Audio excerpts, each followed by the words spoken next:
हाय Nita happy मोमेंट्समध्ये तुमचं सर्वांचं स्वागत आहे. आणि आज आपण राहुलच्या लग्नाला जाणार आहोत. तर त्या राहुलच्या लग्नासाठी मी सकाळपासून काय काय तयारी केली ते तुम्हाला मी ह्या व्हिडिओमध्ये दाखवणार आहे. आणि तसंच गावाला जाऊन आलो आम्ही संध्याकाळचं. तर पहा, व्हिडिओ स्किप न करता पूर्ण पहा म्हणजे तुम्हाला कळेल. तर हे पहा, सकाळचं अगोदर स्वयंपाक वगैरे झाला आहे. आता भांडी घासून घेते मी. आणि भांडी घासताना भांडी कशी धुवायचे हे दीदीला शिकवते. तर दोन्ही हाताने भांडे धुवायचे. ते एक हाताने पाठीमागून एक हाताने आतून आपण असं धुतो. त्याच हाताने आतून आणि बाहेरून धुतो ना, तर तसं न धुता जसा आपला हात असतो आतून आणि बाहेरून, तर बाहेरच्या हाताने बाहेरून धुवायचा, आतल्या हाताने आतून धुवायचा. अशा पद्धतीने भांडे धुतले ना की पटपट भांडी धुवून होतात. एकाच हाताने आतून पण आणि बाहेरून पण धुवायचे म्हटलं ना की मग जास्त वेळ लागतो. तर दीदीला मी भांडी कशी धुवायची हे शिकवत होते, सांगत होते. तर स्वयंपाक झाला, भांडे घासून झाले, कपडे वगैरे झाले आणि आता माझी आंघोळ बाकी होती. पण खूप पांढरे केस झालेले आहेत ना, तर मग दीदीला सांगितलं मी एक पॅक घेऊन लावायचा डोक्याला. तर तिने ती मेहंदीचं पॅक आणलेलं आहे. मेहंदी नाही आहे, लिक्विड येते. हे पहा, हे लिक्विड आहे. तर हे आणलेलं आहे आणि याच्यामधलं ते जेल असतं ना, तर ते एकत्र करून मग लावायचं असतं. त्यामुळं त्याने 15 मिनटात केस काळे होतात. तर ते लावल्यानंतर मग केस धुवायचे असतात. तर 10-15 मिनटं ठेवून लगेच जर धुतले तर मग मात्र त्याचा कलर चांगला उतरत नाही. त्यामुळं असे ब्रशनी मेहंदी लावायची किंवा हातामध्ये हँडग्लोव्ज घातले तरी चालतात. आणि मग ती लावल्यानंतर मग ते 10-15 मिनटं ठेवून नंतर केस धुवायचे असतात. तर हे दीदीनी आता ते एका बॉक्समध्ये हे केलेलं आहे, मिक्स केले मिश्रण आणि आता ब्रशनी लावत आहे. तर केस माझे खूप पांढरे झालेले आहेत ना. तर काय होतं मैत्रिणींनो की ज्यावेळेस आपला एक अर्धा केस पांढरा व्हायला लागतो ना, त्यावेळेस आपण लगेच मेहंदी लावायची घाई करतो. तर लगेच लावायची नाही, काही दिवस थांबायचं असतं. कारण नॅचरल केस ती नॅचरलच असतात. ज्यावेळेस आपण त्याच्यावरती असं काहीतरी कलर लावतो, मेहंदी लावतो, तर त्याचं एक प्रकारचं केसांवरती कोटिंग तयार होतं. त्या कोटिंगमुळं सूर्याच्या उष्णतेपासून किंवा सूर्यापासून जे नैसर्गिक आपल्याला असे केसांना पोषण असतं ते कमी भेटतं आणि मग केस आणखी पांढरे व्हायला सुरुवात होते. तर मी मेहंदी लावायला सुरुवात केल्यापासूनच माझे जास्त पांढरे झालेत केस. आणि हे पहा, हे स्क्रब आहे अक्रोडचं. तर हे अक्रोडचं स्क्रब आमच्या दादाला आणि सुनबाईला जास्त आवडतं, ते वापरत असतात. मी कधी पावडरचा डब्बासुद्धा यूज केला नाही, चेहऱ्यावरती कधी पावडरसुद्धा लावली नाही. लहान असताना आम्ही खूप छोटे होतो त्यावेळेस यात्रेमध्ये गेलो ना की पत्र्याचे छोटे डबे भेटायचे स्पोन्सचे, 2 रुपयाला एक डब्बा. तर त्यावेळेस मी ते डब्बा एकदा माझ्या वडिलांनी माझ्यासाठी घेऊन आले होते. पण तो डब्बा मेथी पावडर ओतून दिली आणि त्याच्यामध्ये पैसे साठवायला सुरुवात केली. ती पावडर मी लावलीच नाही. त्यानंतर मग माझं ज्यावेळेस लग्न झालं, तर लग्नानंतर माझ्या मिस्टरांनी मला पोंड्सचाच डब्बा आणला होता. खूप मोठा डब्बा होता तो. तर चांगला अर्धा किलोचा डब्बा असेल, पोंड्सचा मोठा डब्बा आणलेला होता. तर तो डब्बासुद्धा तसाच राहिला. तो मी माझ्या मुलांना यूज केला, पण मी कधी पावडर लावली नाही. म्हणजे मला असं जास्त नटायची वगैरे पावडर वगैरे लावायची अशी सवयच नाही. त्यामुळं मी जर कधी अशी पावडर वगैरे जरी लावली ना, तर ती माझ्या चेहऱ्यावरती अशी उठती, घाम वगैरे येतो लगेच. त्यामुळे मी काही वापरत नसते. पण हे आता हे स्क्रब आहे आणि माझ्या चेहऱ्यावरती ना खूप वांग आलेले होते, वांगाचे काळे काळे डाग होते ना. तर मग आमच्या दीदीने ते स्क्रबचं पाकिट लावलं चेहऱ्यावरती. आणि त्यानंतर मग हे जे आहे ते चेहरा धुतल्यानंतर पुन्हा याच्यावरती मोसंबी जेलचं जे आहे ना मास्क, तर ते मास्क लावले. तर त्या पाकिटमध्ये स्क्रबचं जे पाकिट आहे ना, त्या पाकिटमध्ये थोडंसं उरलेलं होतं. तर मी पहिल्यांदाच लावते, भीतभीतच लावलं बरं का. पण आपल्याला सवय असते ना वायाला लावायची नाही, म्हणून मी ते त्याच्यामध्ये होतं ते पिळून पिळून काढलं आणि थोडंसं होतं ते चेहऱ्यावरती पुन्हा असं चोळून घेतलेलं आहे. तर जास्त चोळलं ना तर चेहरा असा लाल झाला आहे माझा. आणि पहिल्यांदाच लावते ना, तर त्यामुळं मला माहिती पण नाही एवढं काही. पण दीदीने यूट्यूबला व्हिडिओवरती पाहून मग हे लावलेलं आहे. आणि हे पहा, अशा पद्धतीने त्याच्यामध्ये ना जरा स्क्रब म्हटल्यानंतर थोडंसं असं मातीसारखं दाणेदार आहे त्याच्यामध्ये. तर त्याच्यामुळं मग ते असं स्क्रब होतं चेहऱ्यावरती चोळल्यावरती. आणि तेलकटपणा किंवा धूळ किंवा अशी जी काळी त्वचा असते आपली ती खरडून मग निघते. तर जास्त चोळायचं नाही आहे ते, कारण त्याच्यावरती ते स्क्रब आहे ना दाणेदार आहे, त्याच्यामुळं मग चेहऱ्यावरती लाल चट्टे वगैरे उठू शकतात किंवा मग स्किन घासली जाऊ शकते जास्त, त्याच्यामुळं आग होते. तर आता मी हे पहिल्यांदाच लावले, त्याच्यामुळं आमच्या दीदीने पण जरा थोडंसं जोर लावून स्किन घासली. तर आग होत होती मला पण, कारण मी आता हे धुतले ना पॅक की त्याच्यानंतर मग मोसंबी जेलचं ज्यावेळेस लावलं त्यावेळेस मला थोडंसं जाणवलं. तर हे पहा आता मी हे चेहरा धुवून काढणार आहे. तर पहिल्यांदाच लावले ना, त्यामुळे जरा थोडंसं मला लाजल्यासारखं पण होते आणि म्हणजे कधी सवय नसते ना आपल्याला लावायची, तर त्यामुळे जरा वेगळंच वाटतं. तर पण कसं आहे आता आपण आपण पण समाजाबरोबर चाललं पाहिजे आणि थोडंफार आपण पण लावलं पाहिजे. चेहरा वगैरे आपली स्किन व्यवस्थित ठेवली पाहिजे. तर हे हे असं पाकीट आणलेलं होतं आणि ते लावलेलं आहे. तर आता मी चेहरा धुवून काढला आहे. तर बऱ्यापैकी काळी स्किन जी होती किंवा वांगाचे डाग जे होते ते थोडेसे कमी वाटतात मला. थोडीशी उजळ वाटतोय चेहरा. तर तुम्हाला कसं वाटतंय पहा. तर कधी-कधी आपल्या स्किनसाठी, चेहऱ्यासाठी आपण असं थोडंसं केलं पण पाहिजे.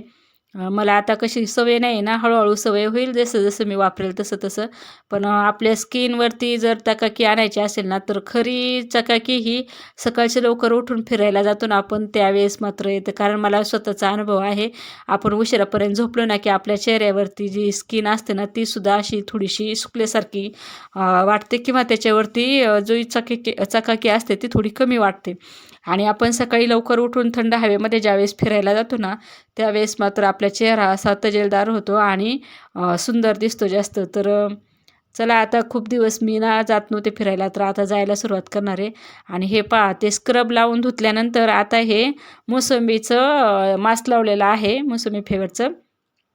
तर हे मास्क लावल्यानंतर आहे ना, ते 10-15 मिनटं सुकून द्यायचं आणि नंतर मग ते काढायचं असतं. तर त्याच्यामुळं चेहरा आणखी मुलायम होतो असं म्हणतात. किंवा ते स्क्रब वगैरे जे लावलेलं असतं आपण त्याच्यामुळे स्किन घासलेली असते ना, तर त्याच्यावरती थोडं स्किन मऊ पडते आणि स्किन खराब होत नाही.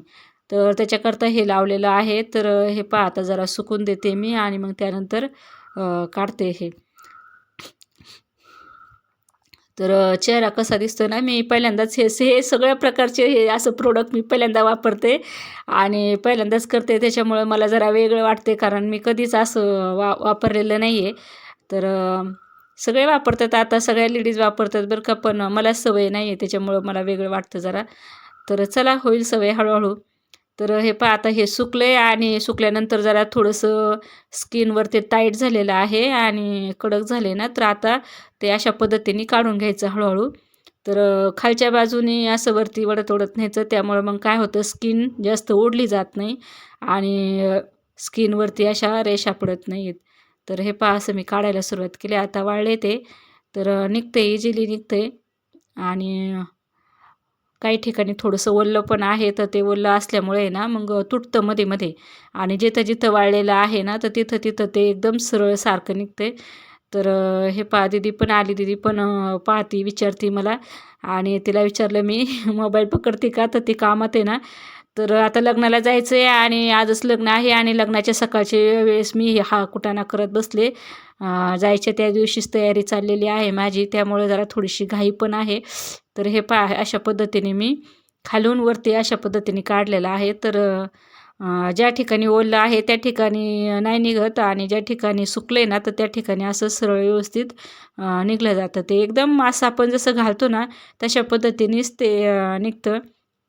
पातळ पापुद्रा निघतो त्याचा. तर स्किनवरती असं थोडंसं ओढल्यासारखं वाटते, पण एवढं काही जाणवत नाही आहे आणि छान वाटते. पहा आता जरा थोडासा चेहरा आहे ना, त्याच्या खालची स्किन जी आहे ती थोडीशी उजळ वाटते. तर पहा तुम्हाला दाखवते मी. तर हे अशा पद्धतीने काढले. हे पहा. आणि तुम्हाला आता विशेष वाटेल, आता तुम्ही जे पाहणारे लोक आहे, जे नेहमी वापरतात ना, त्यांना माझं खूप हसू येत असेल. मला ते अडाणी पण म्हणत असतील, की ही बाई पहा काय दाखवते किंवा हिला अजून माहीत नाही का हे असं असतं वगैरे. तर खरंच मी सांगते, की मी आतापर्यंत हे वापरलंच नव्हतं. माझं फर्स्ट वेळ आहे ही वापरण्याची. त्यामुळे मला जरा थोडंसं अवघड वाटतंय दाखवायला, सांगायला वगैरे. पण वापरलं नाही त्यामुळे माझ्या पद्धतीने मला असं वाटतं. तुम्ही वापरत असाल तर तुम्हाला ते माझा वेडेपणा वाटत असेल सांगताना. पण चला असो. पण स्किन माझी जरा थोडीशी उजळ वाटायला लागली. छान वाटते. हे पहा धुतल्यानंतर मस्त वाटते ना. तर अंघोळ वगैरे झाली. आता काम आवरते मी आणि जायचं आहे लग्नाला, त्याच्यामुळं जरा थोडंसं पटापट आवरलं पाहिजे, कारण अगोदरच खूप उशीर झाला आहे सगळे कामं आवरता. आणि त्याने ना परवापासूनच फोन केले होते, मुक्कामालाच बोलवलं होतं मला 2-3 दिवस. मावशी अगोदरच्या म्हणत होता, खूप आग्रह केला, पण इथं पण कामं असतात ना आणि तिथं जाऊन तरी आपण काय करणार.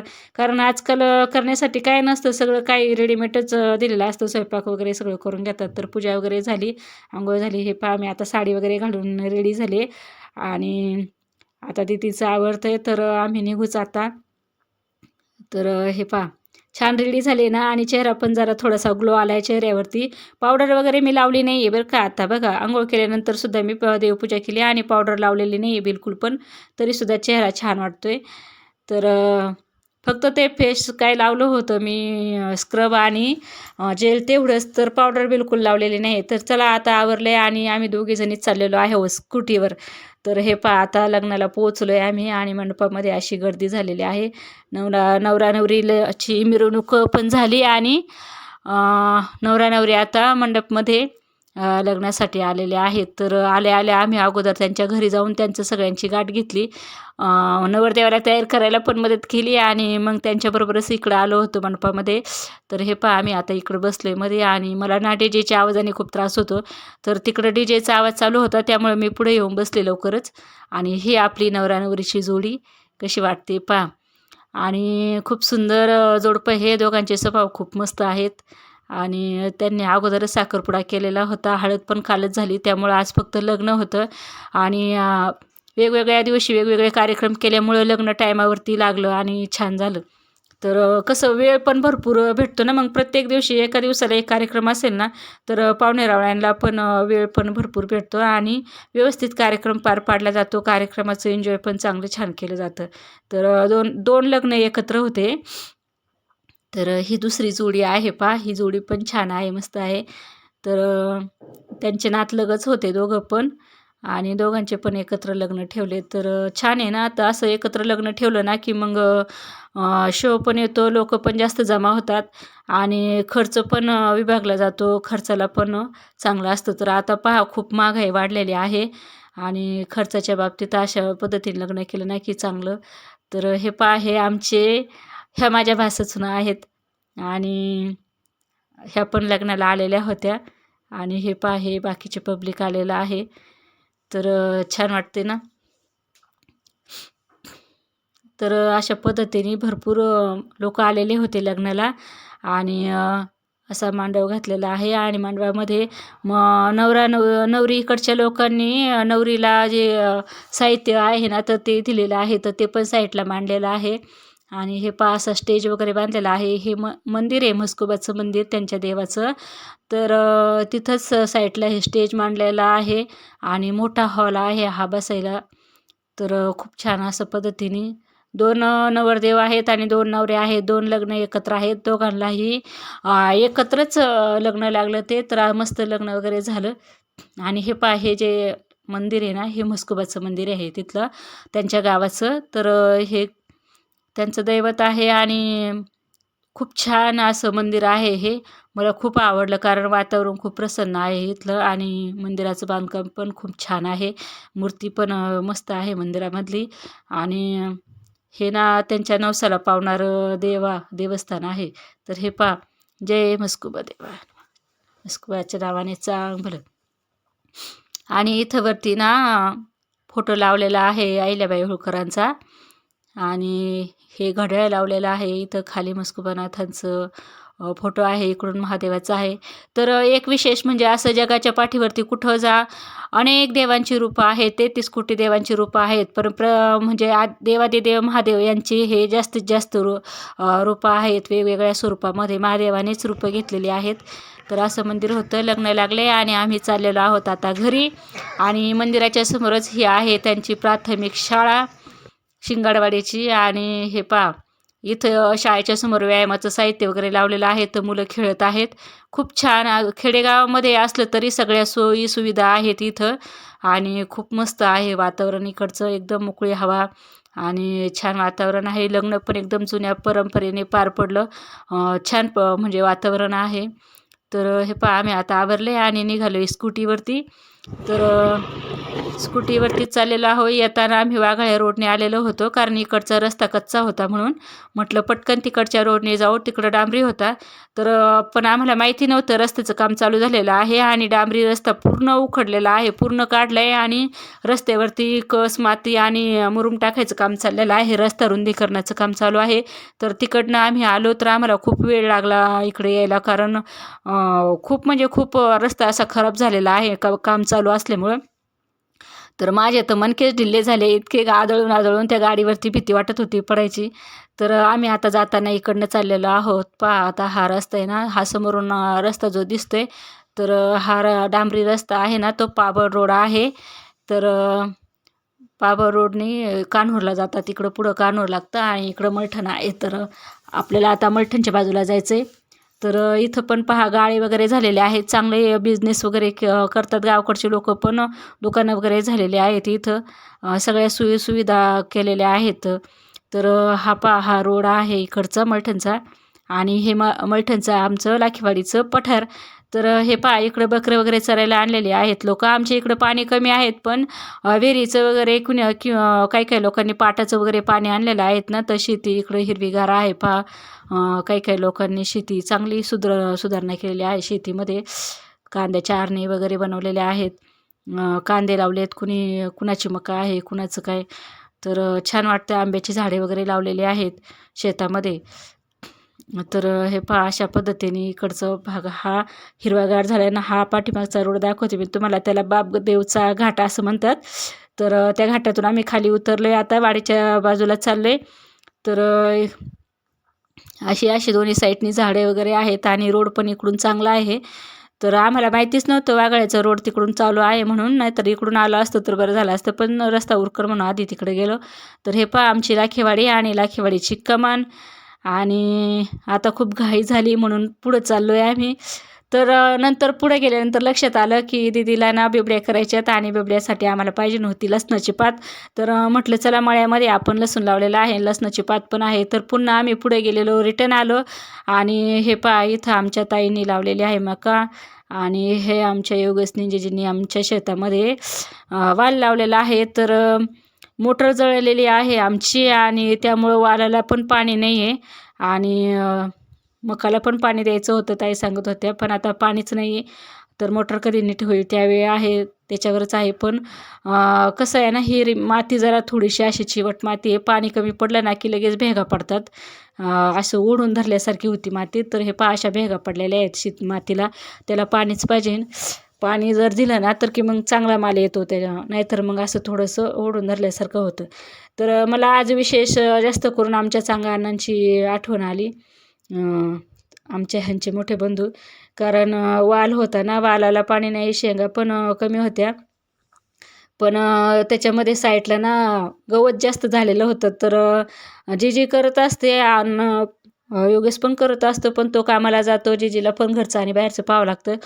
पण आमची सांगायला होते ना, तर ते पूर्ण शेतातलं काम कधी पण काम आवरलं का सकाळचं लवकर येऊन बसायचे, दिवसभर शेतातच असायचे. त्यामुळे शेतातला कानाकोपरा अगदी गवत सगळं काढून टाकायचे, खुरपणी करायचे ते सगळी शेताची. त्याच्यामुळे शेतामध्ये कधी गवत नसायचं. तर आता वालाच्या साईडने थोडं गवत होतं, त्याच्यामुळं वाल पण त्याच्यात झाकून गेला आहे आणि मग थोडासा मालाला पण यायला फरक पडतो. तर आम्ही वरती आलो आहे. पहा आता इथं लावलेले आहेत कांदे, ढेंगळे आणि ह्याच्यातच लसूण लावलेलं आहे. ढेंगळ्याच्या शेजारी इथं 2 वाफे. तर काका आलेले होते लसूण लावायला आणि त्यानंतर एक दिवस मी येऊन खुरपणी करून गेले लसणाची. तर लसूण पण छान आलेला आहे, पण पात पिवळी पडायला लागली कारण पाणी नाही आहे आणि मोटर जळालेले आहे. तर मोटर नीट झाल्यानंतर मग पाणी भेटेल लसणाला. तर थोडं थोडं गवत पण झाले पुन्हा लसणामध्ये, तर पुन्हा खुरपायला लागेल. तर चला आता आम्ही लसूण वगैरे घेतला, पात घेतली आणि घरी गेलो. ताईंनी चहा वगैरे केला, योगेच्या बायकोनी भाजी दिली, जीजी पण आलेली होती, जीजी संग वहिनी संग गप्पा झाल्या. आणि मग आम्हाला हा वेळ झालेला आहे, पहा रात्रीचा अंधार पडला आहे रस्त्याने आणि अंधाराचा आम्ही आता घरी चाललेलो आहोत. तर हे अशा पद्धतीने रात्रीचं हे आहे. तर आलो आहे आम्ही आता घरी, जेट्स घरी आले मी आणि आता थोडीशी देवपूजा वगैरे दिवाबत्ती करून मग भाजीपाला वगैरे आणलेला जो आहे तो काढते. येताना थोडासा किराणा घेतला. तर सामान वगैरे काढून मग दमल्यासारखं झाले ना, काम तर काहीच केलं नाही, पण प्रवास करून सुद्धा दमल्यासारखं होतं. तर हे पहा मी तुम्हाला काय सांगते ते कळलं आता. तर हे पहा मी गळ्यातलं जे आहे तर ते खोटं घेतलेलं होतं शिवरात्रीच्या यात्रेमध्ये. महाशिवरात्रीला इथं रामलिंगला मोठी यात्रा भरते. तर यात्रेमध्ये मी हे गळ्यातलं घेतलं होतं खोटं घालायला. कारण असं कुठं एकटं-दुकटं जर जायचं म्हटलं तर सोन्याचं घालून जायची आता भीती वाटते. कारण सोन्याला खूप रेट वाढलेले आहेत आणि आमच्या इकडं ना खूप चोऱ्या-माऱ्या व्हायला लागलेल्या आहेत. त्यामुळं नको वाटतं ते सोन्याचं घालून जायला. आणि दुसरी गोष्ट पार मोकळा गळा घेऊन जायचं कुठं कार्यक्रमाला तर ते पण चांगलं वाटत नाही ना. तर मी कधीच आयुष्यात असं खोटं वापरलेलं नाही. पण काय ना आता विलाज नसतो त्यामुळं मग मी हे घेतलेलं होतं आणि त्याची डिझाईन वगैरे खूप सुंदर आहे. तर ते सोन्यासारखंच दिसतंय. तर मी आज घालून गेलेले होते गावाला. तर पहिल्यांदा मी थोडेसे व्हिडिओ एडिटिंग केली, माझा व्हॉईस दिलेला होता आणि त्यानंतर मग मी हे प्रत्यक्ष जे व्हिडिओमध्ये बोलते ते तुम्हाला डायरेक्ट ऐकायला देणार होते. पण काकांनी टी व्ही लावलेली आहे आणि भजनाचा आवाज येतो ना पाठीमागून, तर नीट ऐकायला येणार नाही म्हणून मग पुन्हा व्हॉईस दिला.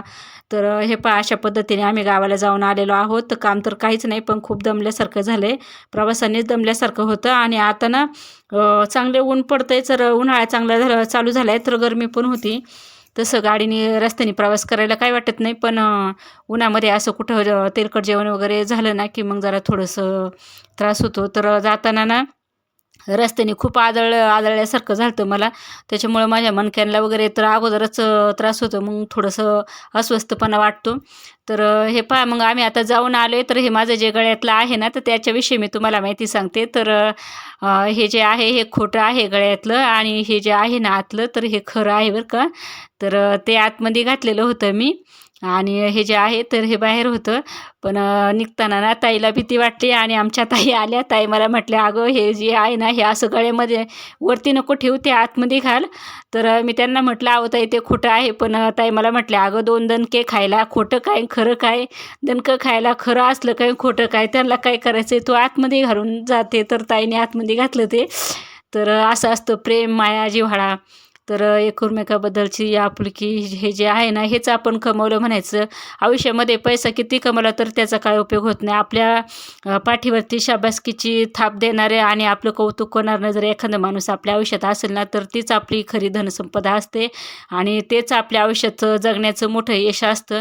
कारण तुम्ही किती कमवले, किती मोठे झालात आणि ते किंवा तुम्ही किती चांगले वागता, किती चांगली प्रगती करता तुमच्या आयुष्यामध्ये, हे जर पाहिलं आणि त्याची कौतुकाची थाप द्यायला जर कोणी नसेल किंवा ते आपल्याबद्दल कोणी चांगले की वाईट बोलणारं सुद्धा माणूस असावं, निंदकाचे घरसुद्धा असावे शेजारी म्हणतात ना तसं. पण आपल्याबद्दल कुणीतरी बोलणारं असावं आणि त्यातले त्यात आपलं कौतुक करणारं, आपल्यावरती प्रेम करणारं, जिव्हाळ्याचं माणूस जर एखादं जवळचं असेल ना तर त्या माणसाच्या प्रेमामध्येच आपण आपलं आयुष्य पूर्ण झाल्यासारखं, सार्थक झाल्यासारखं वाटतं. तर अशा माझ्या जावा आहेत ज्या मला खूप प्रेम करतात. तर ताईने मग मला ते गळ्यातलं आतमध्ये घालायला लावलं आणि मग ते आत घातलं मी आणि आलो. मग आता घरी आल्यानंतर मग बाकीचं काम वगैरे आवरलेलं आहे. तर मला आमच्या चांगानांची पण खूप आठवण आली होती. कारण शेतातलं जे गवत वगैरे पाहिलं ते बाकीचे सगळे करतच असतात. पण कसंही माणूस असो आपल्या आयुष्यामध्ये एखादं म्हणजे लुळं-पांगळं म्हणतात ना, पांगळं माणूससुद्धा दाराचं राखण करत असतं. तसं आपल्या आयुष्यामध्ये आपल्या आयुष्यात येणारी व्यक्ती लहान असो, मोठी असो, वयस्कर असो, कसेही असो ते, पण ते आपल्या आयुष्यात जोपर्यंत आहेत तोपर्यंत आपल्या आयुष्याला त्यांचा एक प्रकारचा आधार असतो. आपल्या घराला त्यांच्यापासून शोभा असते. तर आपले घराचं घर पण प्रत्येक व्यक्तीमुळं टिकलेलं असतं. आपण म्हणतो ना 1,00,000 रुपये जरी आपल्याजवळ असतील आणि त्या 1,00,000 रुपयामधला ₹1 जरी कमी केला तरी ते ₹1,00,000 पूर्ण होत नाहीत. तसं आहे आपल्या आयुष्यामध्ये जी लोकं आहेत, आपल्या घरातली जी लोकं आहेत ते कसेही असो, त्यांचा स्वभाव कसाही असो, पण ते आहेत म्हणून आपल्या घराला घरपण आहे, आपल्या जीवनाला एक प्रकारचा आकार आहे. तर असं असतं रंगीबेरंगी जीवन हे वेगवेगळ्या व्यक्तींच्या वेगवेगळ्या स्वभावावरूनच असतं आणि आपल्या वेगवेगळ्या स्वभावाचे वेगवेगळ्या पद्धतीची लोकं आपल्या आयुष्यात असणं पण गरजेचं आहे. त्यापासून आपल्याला खूप अनुभव शिकायला भेटतं आणि अशी माझी प्रेमाची माणसं आहेत माझ्या जवळची आणि त्याच्यामुळे मला खूप छान वाटलं. ताईचं जे प्रेमाचे शब्द होते ते पण भारी वाटले. आपणने पण विचारपूस केली, मी पण ताईची विचारपूस केली. छान वाटलं. योगेशच्या बायकोनी पण पळत जाऊन लगेच भाजी घेऊन आली. जी आली होती कामावरून नक्कीच कुठंतरी भाजी उपटायला गेली होती. तर आल्यानंतर म्हटली काकूला भाजी दे, तर तिने पण घेऊन आली. तर हे असतं प्रेम आणि माया. आयुष्यभर किती कमवलं तरी कुणी संग घेऊन जात नाही. शेती वाडी पैसा पाणी घरं दारं बंगले इस्टेट सगळे इथंच राहतं. आपण आपलं जे प्रेम आहे, आपण आपला जो स्वभाव आहे, जे आपण समाजाला देतो, तर तेच आपलं सगळं आठवणींच्या रूपामध्ये इथं राहत असतं. तर हे पहा आता सोन्याचं बाजार खूप वाढलेला आहे, चोऱ्या पण खूप वाढलेल्या आहेत. त्यामुळं प्रत्येकाने बाहेर जाताना आपापले काळजी घ्यायची, कारण कष्ट खूप करत असतो आपण. 4-4, 5-5 रुपयासाठी आपल्याला कष्ट करावे लागतात आणि थोड्याशा हलगर्जीपणामुळं आपला लॉस होतो. तर हे पहा आम्ही घरी आलो, देवपूजा वगैरे झाली ना आणि ही भाजी वगैरे काढून ठेवली. आता तर मी आवरले, साडी वगैरे चेंज केली. तर बाय, भेटूया पुन्हा पुढच्या व्हिडिओमध्ये. तुम्हाला माझा व्हिडिओ कसा वाटला तर कमेंटमध्ये नक्की सांगा. तर तुमच्या कमेंटची मी वाट पाहते. कमेंट करा आणि तुमचे विचार मला कळवा आणि माझे विचार पण तुम्हाला कसे वाटतात ते पण सांगा. तर चला भेटूया पुन्हा पुढच्या व्हिडिओमध्ये. तुम्ही पण असे छान छान विचार करा आणि छान आयुष्य एन्जॉय करा. तर छान मस्त कमेंट करा, नक्की कमेंट करा, शेअर करा, सबस्क्राईब करा आणि माझे व्हिडिओ पाहत जा. तुम्ही व्हिडिओ जास्तीत जास्त पाहिले की मला पण व्हिडिओ करायला बरं वाटतं. बाय.